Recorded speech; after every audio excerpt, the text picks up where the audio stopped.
मधेस प्रदेशमा राम्रो पकड रहेका मधेस केन्द्रित दल विभाजनका कारण अहिले छिन्न भिन्न अवस्थामा छन्। मधेस केन्द्रित दलहरूको विभाजनसँगै जनतामा मधेसी नेता र दलप्रति वितृष्णा पनि पैदा भएको छ। मधेसी दलहरूले जनताको सेन्टिमेन्टमाथि राजनीति गरेर स्थापित भएको आरोप बेला बेलामा लाग्ने गरेको छ। उनीहरू सत्तामा पुगे पनि जनताका मुद्दामा उदासीन र मौन रहेका देखिन्छन्। सत्ता प्राप्ति गर्ने र पद पाउने लालसाका कारण मधेसी केन्द्रित दलहरू अहिले अस्तित्वको लडाईँमा छन्। पटक पटक मतदाता समक्ष पुगेका प्रतिबद्धता पूरा नहुँदा मधेस केन्द्रित दलहरूलाई यस पटक निर्वाचनमा सहज हुने छैन। नमस्कार, यो न्युज एट टुडे, म हेमराज भट्ट। मिटर ब्याजको पासोमा परेर ठगिएका केही पीडितहरू काठमाडौँमा सरकारसँग न्याय मागिरहेका छन्। तर सरकारले पीडितहरूमाथि निर्दयी भएर लाठी बर्साएको छ। न्याय माग्न आएका पीडितमाथि सरकारले गरेको दमनले लोकतन्त्रको उपहास भएको छ। लोकतन्त्रमा शान्तिपूर्ण आन्दोलन र धरना गर्न पाइन्छ, तर सरकारले मिटर ब्याजीमाथि गरेको ज्यादती लोकतन्त्र विरोधी र भर्सना योग्य छ। सरकारले पीडितमाथि गरेको यो बेइमानीले लोकतान्त्रिक भनिएको यो व्यवस्थामाथि नै प्रश्न उठाएको छ।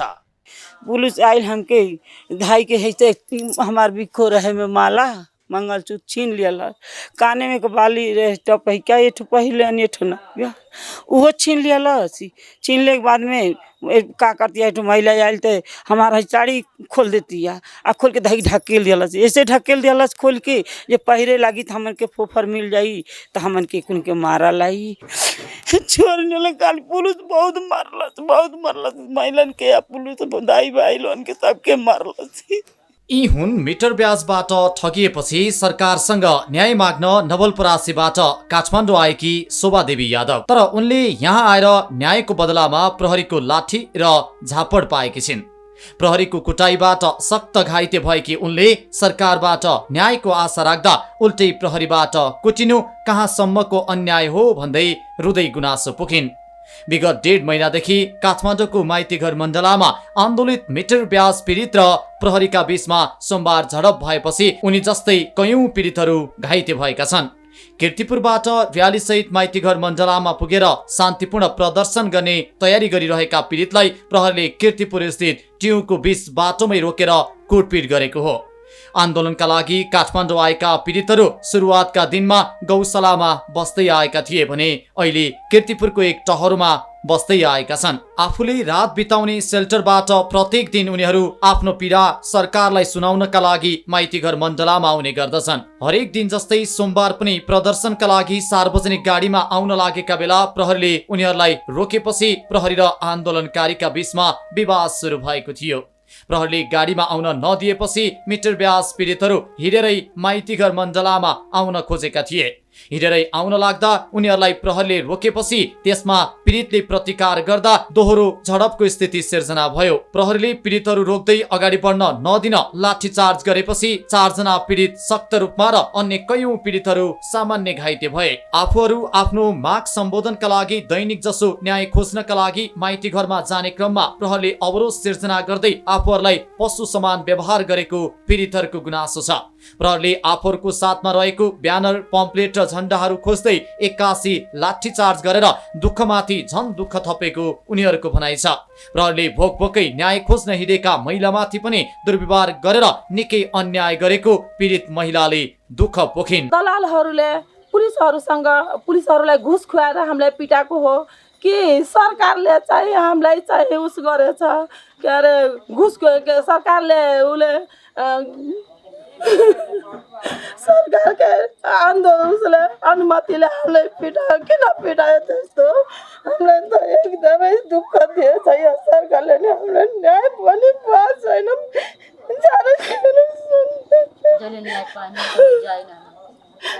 त्यस्तो फटा ठाउँमा लगेर हामीलाई किन त्यस्तो पिटाइ गर्यो? यो त पुलिस सरकारले नि एकदम कारवाही गर्न पर्छ जसरी नि तिनीहरूको चाहे तिनीहरूको जागिरै किन नजाओस् तर तिनीहरूले एकदम कारवाही गर्नै पर्छ तिनीहरूले। सोमबार प्रहरीको अवरोधले कीर्तिपुरमै रोकिएका पीडितहरू मंगलबार फेरि धर्नाका लागि माइतीघर मण्डलामा पुगेका थिए। मंगलबार माइतीघर मण्डलामा शान्तिपूर्ण आन्दोलनमा बसेका मिटर ब्याज पीडितमाथि प्रहरीले फेरि धरपकड गरेको छ। उनीहरूमध्ये 30 जनालाई प्रहरीले पक्राउ गरी साँझ मात्रै छोडेको थियो। कीर्तिपुरबाट हिँडेर बल्खुमा आइपुग्दा प्रहरीले उनीहरूलाई रोकेको थियो। उनीहरूमध्ये आधा जसो त्यहाँ रोकिए पनि केही माइतीघर पुगेका थिए। 4 दिनी नेपाल भ्रमणमा रहेका चिनिया राष्ट्रिय जनकांग्रेसका अध्यक्ष ली चान्सुको सवारीको कारण देखाउँदै धर्नाका लागि माइतीघर आउन लागेका किसानलाई निषेध गर्न सोमबारदेखि नै प्रहरी परिचालन गरिएको थियो। घर जग्गा सबै साहुले लगेपछि घरबार विहीन भएर तिरपाल टाँगेर काठमाडौँको कीर्तिपुरमा बसिरहेका पीडित माथि उल्टै प्रहरीले लगाएको लाठीचार्ज उनीहरूका लागि ठूलो अन्याय बनेको छ। आफ्नो गाउँठाउँमा न्याय खोज्दा कसैले सहयोग नगरेपछि न्याय पाइन्छ कि भन्ने आशा बोकेर काठमाडौँ पुगेका उनीहरूलाई प्रहरीले निरन्तर धरपकड गर्न थालेको छ। दैनिक बिहान 10 बजे माइतीघर मण्डलामा पुगेर धरना दिँदै आएका उनीहरूलाई केही दिन यता प्रहरीले जता देख्यो त्यतै रोक्न थालेको छ। तर आफ्नो शान्तिपूर्ण आन्दोलनमा अवरोध सिर्जना गरी सरकारले आफ्नो मागलाई सम्बोधन गर्नुको साटो उल्टै असफल बनाउन तर्फ लागेको पीडितहरूको गुनासो छ। निषेधित क्षेत्र छ, त्यहाँ कोही जान पाउँदैन, गयो भने पुलिसले लट्ठी बजाउँछ। यही भन्दैमा बस झडप भइहाल्यो। हामी भन्यो हामी जान्छौँ, जसरी भए पनि हाम्रो अब 41औं दिनको धरना पुरा गर्न छ, त्यहाँ हाजिरी गर्न छ भन्दाखेरि अब त्यही झडप भयो सर, मारपिट भइहाल्यो। अब आइमाईको अब सारी तानिदिने, गहना खोजिदिने, यहाँ तिलरी खोसेको आइमाई यहाँ हुनुहुन्छ एकजना। भएको सरसम्पत्ति सबै मिटर ब्याजीले लगेपछि घरबार विहीन हुँदा आफूहरू सडकमा बास बसिरहेको पीडितहरूको दुखेसो छ। आफूहरू न्यायको खोजी गर्न थालेको 43 दिन पूरा भए पनि सरकारले काम गरिरहेका छौं भन्ने तर आफूहरूमाथि दुर्व्यवहार गर्ने गरेको अर्का पीडित पुष्पा उपाध्यायले बताइन्। उनले यतिका दिनसम्म घाम पानी भोक प्यास नभनी थुप्रै चुनौतीहरूको सामना गरेर न्यायको खोजीमा हिँडिरहेको र अझै पनि जस्तो सुकै चुनौतीको सामना गर्न पनि तयार रहेको बताइन्। आफ्ना मागहरू पूरा नभएसम्म घर नफर्किने पीडितहरूको भनाइ छ। अब हामी चाहिँ आफ्नो माग लिएरै जाने हो। आज 42 दिन भनौँ 43 दिन भइसक्यो। हामी लाठी चार्ज पनि खायौँ, गहना पनि हरायो, सिक्री पनि हरायो, कानको पनि थुते। अब भएन भने अब भन प्रहरी भाइहरूले कति जबरजस्ती गरेका हुन्। एउटा महिलामाथि चाहिँ यसरी अत्याचार गर्न नहुने हो। किन गरे त? किन गरे? सरकारले दिएर गरेको हो कि उहाँहरू आफ्नो मनले गरेको हो कि? यस कारणले गर्दाखेरि उहाँहरूलाई चाहिँ जसरी भयो नि हामीलाई कारबाही गर्न पर्यो। हामीलाई यही हो, हामीले हेर्न पाऊँ र देख्न पाऊँ र हाम्रो चाहिँ माग होस् र हामी आफ्नो घरमा फर्किन्छौँ। यता मिटर ब्याज पीडितको समस्या समाधानका लागि सरकारले गठन गरेको कार्यदलले आफ्नो काम जारी राखेको छ। मिटर ब्याजी अपराध नियन्त्रणका उपायहरू सिफारिस गर्न गठित कार्यदलले गृहमन्त्री बालकृष्ण खाँडलाई प्रतिवेदन समेत बुझाएको छ। कार्यदलका संयोजक डाक्टर भीष्म कुमार भूषालले बुझाएको प्रतिवेदनमा 2289 उजुरी परेको उल्लेख गरिएको छ। ती उजुरी मध्ये 59 फरक भइसकेका छन् भने 7 उजुरीमा छानबिन गरी सम्बन्धित अदालतमा मुद्दा दायर गरिएको र अरु 7 जना माथि प्रहरीले अनुसन्धान गरिरहेको प्रतिवेदनमा उल्लेख गरिएको छ। प्रतिवेदनमा ऋणीले मिटर ब्याजीसँग ऋण लिनुपर्ने बाध्यकारी कारणहरू, श्रमिक तथा गरिब किसानका बैंक तथा वित्तीय संस्थाबाट प्रवाह हुने कर्जामा पहुँच, साहु महार्जनबाट ऋण लिने प्रक्रिया, मिटर ब्याजी विरुद्धको कारबाहीका अन्तर्राष्ट्रिय अभ्यास एवं अदालतीय प्रक्रियामा पीडितको अवस्थाका बारेमा विस्तृत विश्लेषण गरिएको छ। देशैभरिबाट मिटर ब्याज पीडितहरू काठमाडौँ आएर धरना लगायतका आन्दोलनका कार्यक्रम गर्न थालेपछि सरकारले साउन 27 गते कार्यदल गठन गरेको थियो। कार्यदल गठन गरेर कारबाही प्रक्रिया अघि बढाएको भए पनि पीडितहरूको आन्दोलन नरोकिँदा प्रहरी र पीडितहरूका बीचमा झडप हुन थालेको छ। बुधबार सरकारले भव्यताका साथ बाल दिवस मनाएको छ। प्रधानमन्त्री शेरबहादुर देउवाले सरकार बाल अधिकार संरक्षणका लागि प्रतिबद्ध रहेको बताएका छन्। अहिले देशमा बाल अधिकार संरक्षण गर्न थुप्रै निकाय र संस्थाहरू खुलेका छन्, तर कानुनको फितलो कार्यान्वयनकै कारण बालबालिकाहरूको अधिकार हनन हुँदै आएको छ। राष्ट्र निर्माणको अभिभारा बोकेका बालबालिकाको गुणस्तरीय शिक्षा, स्वास्थ्य र पोषण लगायतका कुराको ग्यारेन्टी राज्यले गर्नुपर्छ। तर दुर्गम ठाउँहरूमा आज पनि बालबालिका कुपोषण लगायतका अन्य समस्याबाट पीडित बनेका छन्। यस्तै सहरी क्षेत्रमा होटल, सार्वजनिक सवारी साधन लगायतका विभिन्न ठाउँमा बाल मजदुर बन्न विवश छन्। तर यसप्रति सरकारको पटक्कै ध्यान गएको देखिँदैन। बुधबार सरकारले भव्यताका साथ बाल दिवस मनाएको छ। पछिल्लो समय बाल अधिकार हननका घटना बढ्दै गएका छन्। तर सरकारले मनाउने बाल दिवस नारामै सीमित हुन थालेको आरोप लागेको छ। बालबालिका सम्बन्धी ऐन 2075ले 18 वर्ष उमेर पूरा नगरेका व्यक्तिलाई बालबालिका भनी परिभाषित गरेको छ। बाल अधिकार बालबालिकाको जन्मसिद्ध वा नैसर्गिक अधिकार हो।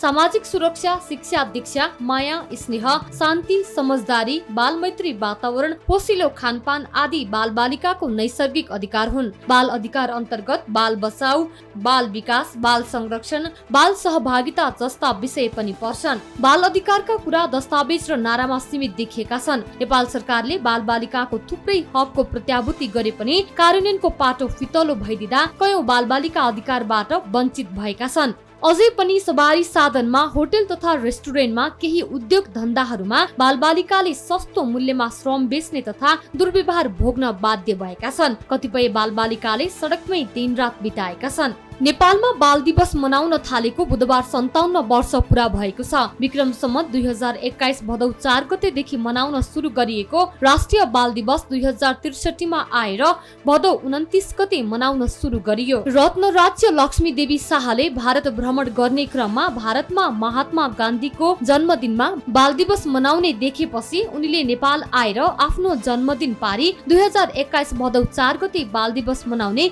घोषणा गरेकी थिइन्। सरकारले गुणस्तरीय शिक्षाको कुरा गरिरहँदा आर्थिक अभावका कारण अधिकांश बालबालिकाहरू शिक्षाबाट वञ्चित हुन बाध्य छन्। अहिले पनि सडक बालबालिकाको संख्यामा उल्लेखित रूपमा कमी आउन सकेको छैन। बालबालिकाहरूले उचित शिक्षा, स्वास्थ्य सेवा, पोषण पाउन सकेका छैनन् भने हिंसाबाट पनि सुरक्षा पाउन सकेका छैनन्। सरकार र नागरिकले बाल अधिकार सम्बन्धी आफ्ना कर्तव्यको पालना गरेमा मात्र प्रत्येक बालबालिकाले अधिकार दाबी गर्न सक्छन्। सरकारले हरेक नागरिकलाई गुणस्तरीय स्वास्थ्य सेवा उपलब्ध हुनुपर्ने व्यवस्था गरेको छ। तर गरिबीका कारण नेपालमा अहिले पनि स्वास्थ्य उपचारको अभावमा बालबालिकाहरू अकालमै ज्यान गुमाउन बाध्य छन्। बिहान बेलुका पेटभरि खान नपाउँदा प्रदेश 2, कर्णाली र सुदूरपश्चिमका बालबालिका र गर्भवती आमा कुपोषणको शिकार हुने गरेका छन्। सन्तुलित आहार नहुँदा, बालबालिकाको पर्याप्त हेरचाह नहुँदा, शुद्ध खानेपानी नपाइदा पनि कुपोषण लाग्ने गर्छ। कुपोषणका कारण कतिपय आमा र बालबालिकाको मृत्यु समेत हुने गरेको छ। सरकारले सन् 2025 सम्म 5 वर्ष मुनिका बालबालिकाको कुपोषण दर 15% मा झार्ने लक्ष्य लिएको छ। 2016 मा गरिएको जनसांख्यिकी तथा स्वास्थ्य सर्वेक्षण अनुसार नेपालमा 5 वर्ष मुनिका बालबालिका मध्ये 36% कुपोषित छन्। तथ्याङ्क विभागका अनुसार सन् 2016 मा नेपालमा कुपोषित बालबालिकाको संख्या 10,24,181 जना रहेको देखिन्छ। कुपोषित बालबालिका मध्ये 27% मा कम तौल, 10% मा ख्याउटेपन छ र 1% मा बढी तौलको समस्या रहेको छ। त्यस्तै विश्व स्वास्थ्य संगठनका अनुसार करिब 45% बालबालिकाको मृत्यु कुपोषणका कारण हुने गरेको छ। त्यस्तै नेपाल जस्ता विकासोन्मुख मुलुकहरूमा 53% बाल मृत्यु कुपोषणबाट हुने गरेको छ। कुपोषणको सबैभन्दा ठूलो कारण गरिबी हो। विश्व खाद्य कार्यक्रमले सन् 2020 मा सार्वजनिक गरेको तथ्याङ्क अनुसार नेपालमा 18,40,000 गर्भवती महिलाहरू कुपोषित छन्। कर्णाली, लुम्बिनी र प्रदेश 2 मा कुपोषित बालबालिका र गर्भवती महिला बढी छन्। कुपोषण हटाउनका लागि सरकारले उत्पादनमूलक र रोजगारीमूलक कार्यक्रम ल्याउनु पर्छ। कुपोषण कृषि, खानेपानी, शिक्षा, जनचेतना, खाद्यसँग सम्बन्धित रहेको छ। नेपालमा बालश्रम अन्त्य गर्नका लागि दशकौंदेखि सरकार र अनेकन संस्थाहरूले प्रयास गरे पनि अझै 11 लाख बालबालिका श्रम गर्न बाध्य छन्। प्राकृतिक विपत्ति, पारिवारिक समस्या, आर्थिक अभाव, कोरोना महामारी र अन्य कारणले अहिले पनि 11 लाख बालबालिका श्रम गर्न बाध्य छन्। केन्द्रीय तथ्याङ्क विभाग र अन्तर्राष्ट्रिय श्रम संगठनको संयुक्त प्रतिवेदन 2021 का अनुसार 5 देखि 17 वर्ष उमेर समूहका कुल 70 लाख बालबालिका मध्ये 11 बाल श्रमिक छन्। बाल श्रम ऐन 2056 ले पनि उमेर नपुगेका बालबालिकालाई श्रमिकको रूपमा काममा लगाउन निषेध गरेको छ। कानूनले बालबालिकाको उमेरका आधारमा स्वीकार्य र अस्वीकार्य कामहरू तोकेको छ। 14 वर्ष उमेर नपुगेका बालबालिकालाई श्रममा लगाउनु दण्डनीय हो भने 14 देखि 18 वर्षसम्मका बालबालिकालाई सामान्य काममा लगाउन सकिन्छ। तर अहिले 14 वर्ष माथिका 8 देखि 9 लाख र 14 वर्ष भन्दा कमका 2 देखि 3 लाख बालबालिका श्रम गर्न बाध्य छन्। सबैभन्दा बढी बालबालिका कृषि क्षेत्रमा श्रम गरिरहेका छन् भने घरेलु, होटल, रेस्टुरेन्ट तथा मनोरञ्जनका क्षेत्र, उद्योग, यातायात क्षेत्र, निर्माण क्षेत्र, सीमा वारपार सामानहरू ओसार पसार गर्ने यौनजन्य गतिविधिमा बालबालिका श्रमिकका रूपमा काम गरिरहेका छन्। शहरी क्षेत्रका बालबालिकाले गुणस्तरीय शिक्षा पढ्ने अवसर पाए पनि दुर्गमका बालबालिकाले शैक्षिक सत्र सकिँदा पनि पुस्तक पाउने गरेका छैनन्। सरकारले माध्यमिक तहको शिक्षा निशुल्क गरेको छ, तर सरकारी ढिला सुस्तीका कारण बालबालिकाले समयमै पुस्तक नपाउँदा उनीहरूको पढाइ प्रभावित बन्दै गएको छ। हरेक वर्ष बाल दिवसका अवसरमा राज्यले तय गरेका गहकिला नारा देशका दूरदराजका गाउँसम्म पुग्न सकेका छैनन्। त्यसैले बालबालिकाहरू शिक्षा, स्वास्थ्य जस्ता आधारभूत आवश्यकताबाट वञ्चित हुँदा उनीहरूको भविष्य नै अन्धकार बन्ने गरेको छ। आजका बालबालिका भविष्यका कर्णधार हुन् भन्ने भनाइलाई सार्थक रूप दिन राज्यले निशुल्क स्वास्थ्य सेवा, गुणस्तरीय शिक्षा र रोजगारमूलक कार्यक्रमहरू सिर्जना गर्न आवश्यक छ। महाभियोग लागेर निलम्बित भएका प्रधान न्यायाधीश चोलेन्द्र शमशेर जबाराको संसदीय समितिले बयान सकेको छ। बयान दिने क्रममा राणाले वकिल र न्यायाधीशको नाम लिएका छन्। जवाराले नाम लिएका सर्वोच्च अदालतका न्यायाधीश र कानुन व्यवसायीलाई महाभियोग सिफारिस समितिले छलफलका लागि बोलाएको छ। नेपालको न्यायिक इतिहासमै पेचिलो बनेको जवारा प्रकरण अर्को चरणमा प्रवेश गरेको छ। तर यो महाभियोग किनारा लाग्छ या लाग्दैन अहिले भन्न सकिने अवस्था छैन।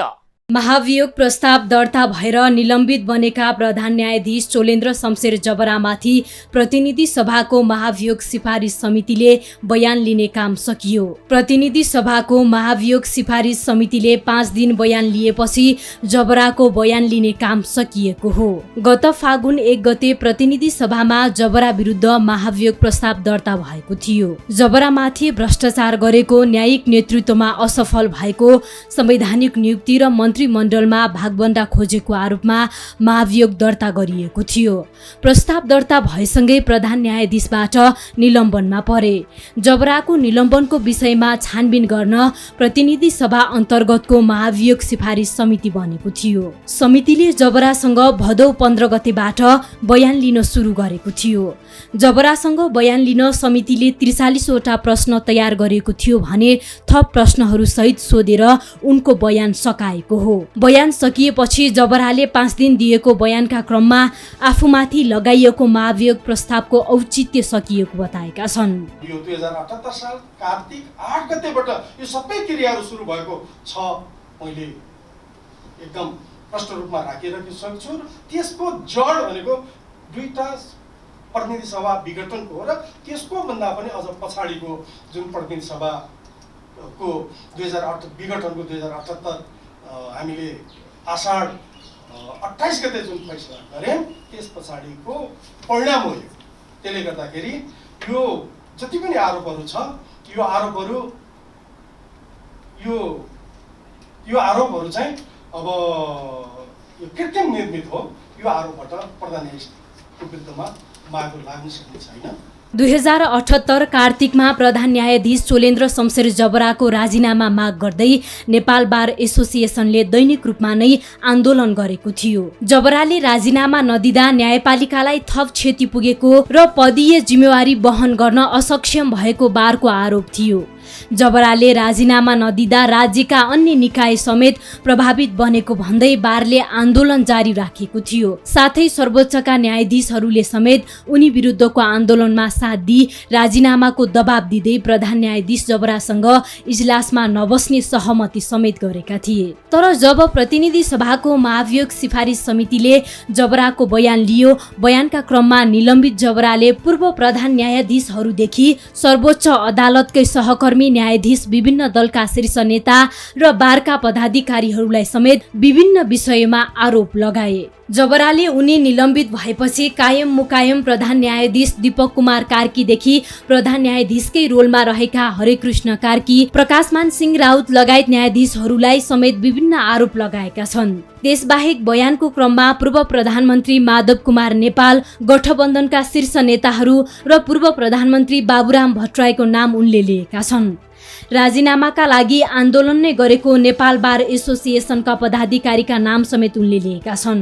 नेपाल बार एसोसिएसनका पूर्व अध्यक्ष चण्डेश्वर श्रेष्ठ, महासचिव लीलामणि पौडेल र सर्वोच्च बार एसोसिएसनका अध्यक्ष पूर्णमान साकेलाई पनि आफूले चाहे जस्तो नभएपछि आफू विरुद्ध उत्रिएको आरोप लगाएका हुन्। निलम्बनमा परेका जबराले बयान दिने क्रममा अरूको पनि नाम जोडिएर आएपछि यो विषयले फरक मोड लिने तय भइसकेको छ। सार्वभौम संसदको समितिभित्र विभिन्न व्यक्तिबारे उठाइएका प्रश्न र आरोपबारे समितिले नै अनुसन्धान गर्नुपर्ने धेरैको बुझाइ छ। समितिले प्रतिवेदनमा उल्लेख गर्नुपर्ने संवैधानिक कानूनका जानकारहरूले बताएका पनि थिए। त्यसपछि निलम्बित प्रधान न्यायाधीश जबराले बयानको क्रममा आरोप लगाएका व्यक्तिहरूलाई पनि आवश्यकता अनुसार बयान लिने समितिले योजना बनाएको छ। बार पदाधिकारी, अधिवक्ता लगायत अब चाहिँ र अब केही व्यक्तिको पनि नाम लिनु भएको छ।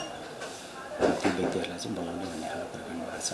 जबराले बयानमा नाम लिएका कानून व्यवसायीहरूलाई स्पष्टीकरणका लागि बोलाउने निर्णय भएको हो। समितिले नाम हामी संकलन गरेर ती व्यक्तिहरूलाई बोलाउने निर्णय गरेको हो, जसमा पूर्व प्रधान न्यायाधीश, बार पदाधिकारी र न्यायाधीशहरूलाई छुट्टा छुट्टै समय दिएर बोलाउने महाभियोग समितिका प्रवक्ता लक्ष्मीप्रसाद गौतमको भनाइ छ। जबराले नाम लिएकाहरू सबैलाई एकै पटक नभएर भन्दा पनि बयानका आधारमा बोलाइने पनि गौतमले बताए। अधिवक्ताको नाम लिनु भएको छ, वरिष्ठ अधिवक्ता, पूर्व प्रधान न्यायाधीशहरूको नाम लिनु भएको छ प्रायलाई, अब र केही न्यायाधीशहरूको पनि नाम लिनु भएको छ। त्यो सहितको हामी गर्छौँ भन्ने कुरा चाहिँ अब हामी यो हेर्छौँ। अहिले हेर्दैछौँ हामी त्यो बयानको पनि फेरि डिटेल हेर्नु पर्यो। अघिदेखिकै कहाँ कुन उसमा उहाँले कुन नाम लिनु भएको छ भन्ने कुरा हेरेर अनि हामी गर्छौँ। न्यायाधीशहरूलाई कोटा मागेको, मुद्दा जिताइदिन भनेको र मुद्दाको पक्षमा निर्णय लिन दिएको दबाब अस्वीकार गरे लगायतका कारण आफूमाथि महाभियोग दर्ता गरिएको आरोप जबराको छ। महाभियोगपछि निलम्बनमा परेका जबराले आरोप लगाएपछि भने न्यायालयमाथि नै राजनैतिक दलहरूमाथि यति बेला प्रश्न उठेको छ। समकालीन शीर्ष नेताहरूमध्ये लाभको पद नपाएका नेता हुन् रामचन्द्र पौडेल। नेपाली कांग्रेसका वरिष्ठ नेता समेत रहेका पौडेललाई अभागी नेताका रूपमा हेरिन्छ। सँगै राजनीति गरेका शेरबहादुर देउवा 5औं पटक मुलुकको प्रधानमन्त्रीमा बहाल हुँदा पौडेल भने एक पटक पनि कार्यकारी पदमा पुग्न सकेका छैनन्। जीवनको उत्तरार्धमा प्रवेश गरेका पौडेलको अझै पनि आशा भने मरेको छैन। अझै पनि एक पटक मुलुकको कार्यकारी पदमा पुग्ने झिनो आशा पौडेलको छ। तर पुस्तान्तरणको नारा दिँदै आएका नयाँ पुस्ताका नेता र प्रधानमन्त्री देउबाको हैकमवादी शैली पौडेलका प्रमुख चुनौती हुन्। हवस् त आजलाई न्युज एट टुडे यति नै। हामी सबै बिदा चाहन्छौँ। नमस्कार।